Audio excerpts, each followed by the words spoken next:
Sigmund Freud was born May 6, 1856 in Moravia, in what is now the Czech Republic.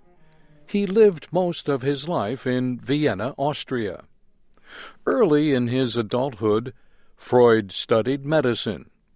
By the end of the 19th century, he was developing some exciting new ideas about the human mind.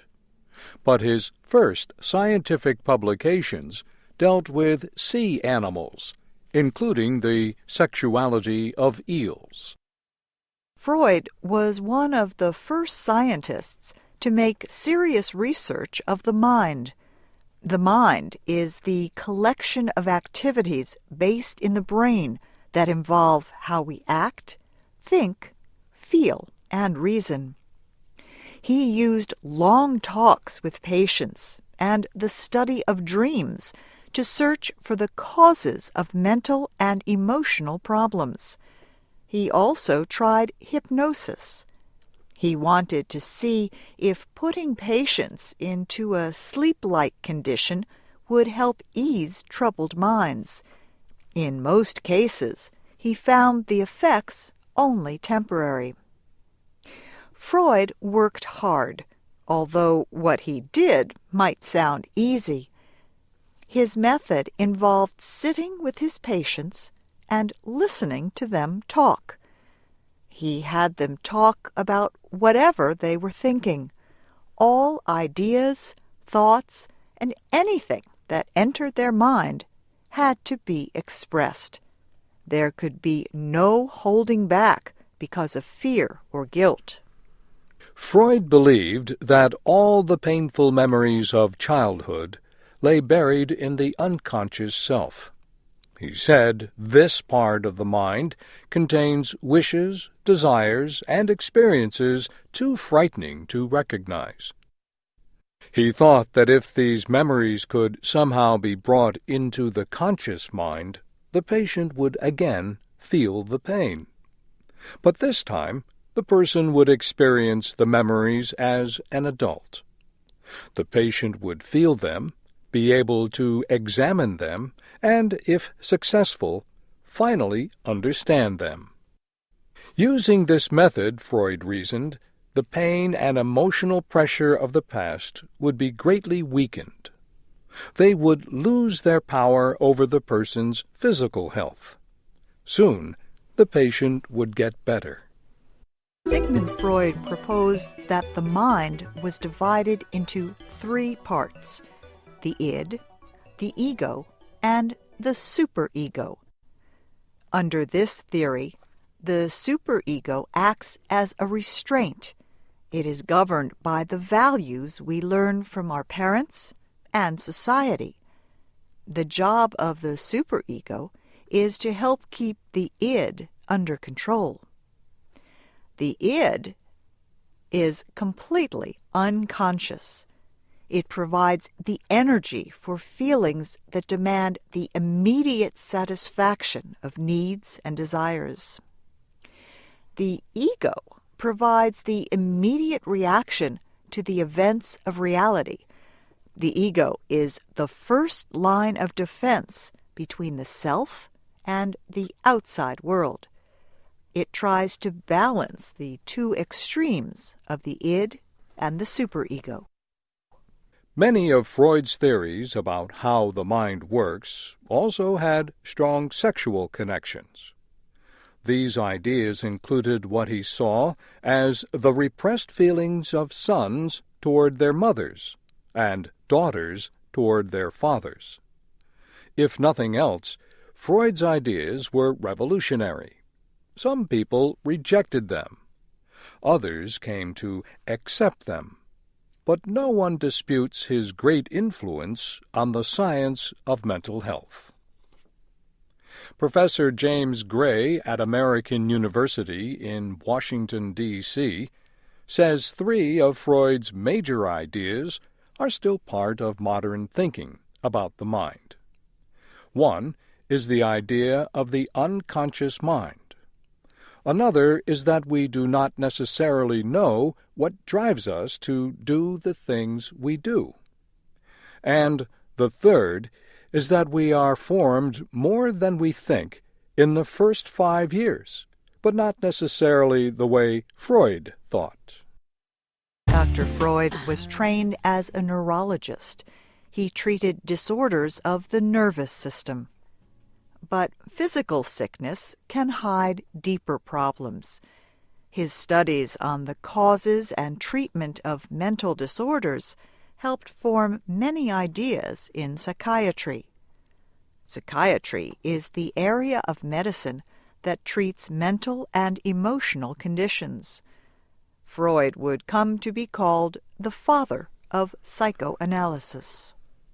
Psychoanalysis is a method of therapy. It includes discussion and investigation of hidden fears and conflicts. Sigmund Freud used free association. He would try to get his patients to free their minds and say whatever they were thinking. He also had them talk about their dreams to try to explore their unconscious fears and desires. His version of psychoanalysis remained the one most widely used until at least the 1950s. Psychoanalysis is rarely used in the United States anymore. One reason is that it takes a long time. The average length of treatment is about 5 years. Patients usually have to pay for the treatment themselves. Health insurance plans rarely pay for this form of therapy. Psychoanalysis has its supporters as well as its critics. Success rates are difficult to measure. Psychoanalysts say this is because each individual case is different. More recently, a number of shortened versions of psychological therapy have been developed. Some examples are behavior therapy, cognitive therapy, and cognitive behavioral therapy. Behavior is actions. Cognition is knowing and judging. Some patients in therapy want to learn to find satisfaction in what they do. Others want to unlearn behaviors that only add to their problems. In these therapies, patients might talk with a therapist about the past, or patients might be advised to think less about the past and more about the present and the future. Other kinds of therapy involve movement, dance, art, music, or play. These are used to help patients who have trouble talking about their emotions. In many cases, therapy today costs less than it used to, but the length of treatment depends on the problem. Some therapies, for example, call for 20 or 30 visits with a therapist. How long people continue their therapy can also depend on the cost. People find that health insurance plans are often more willing to pay for short-term therapies than for longer-term treatments. Mental health experts say therapy can often help patients suffering from depression, severe stress, or other conditions. For some patients, they say, a combination of talk therapy and medication works best. There are many different drugs for depression, anxiety, and other mental and emotional disorders. Critics, however, say doctors are sometimes too quick to give medicine instead of more time for talk therapy. Again, cost pressures are often blamed. Mental health problems can affect work, school, marriage, and life in general. Yet they often go untreated. In many cases, people do not want others to know they have a problem. Mental disorders are common in all countries. The World Health Organization says hundreds of millions of people throughout the world are affected by mental, behavioral, neurological, or substance use disorders.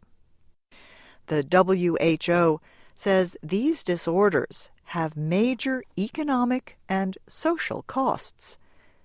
Yet governments face difficult choices about health care spending. The WHO says most poor countries spend less than 1% of their health budgets on mental health. There are treatments for most conditions. Still, the WHO says there are two major barriers. One is lack of recognition of the seriousness of the problem. The other is lack of understanding of the services that exist. The father of psychoanalysis, Sigmund Freud, left Vienna soon after troops from Nazi Germany entered Austria in 1938. The Nazis had a plan to kill all the Jews of Europe, but they permitted Freud to go to England. His four sisters remained in Vienna and were all killed in Nazi concentration camps. Freud was 83 years old when he died of cancer in London on September 23, 1939. Anna Freud, the youngest of his 6 children, became a noted psychoanalyst herself. Before Sigmund Freud, no modern scientist had looked so deeply into the human mind.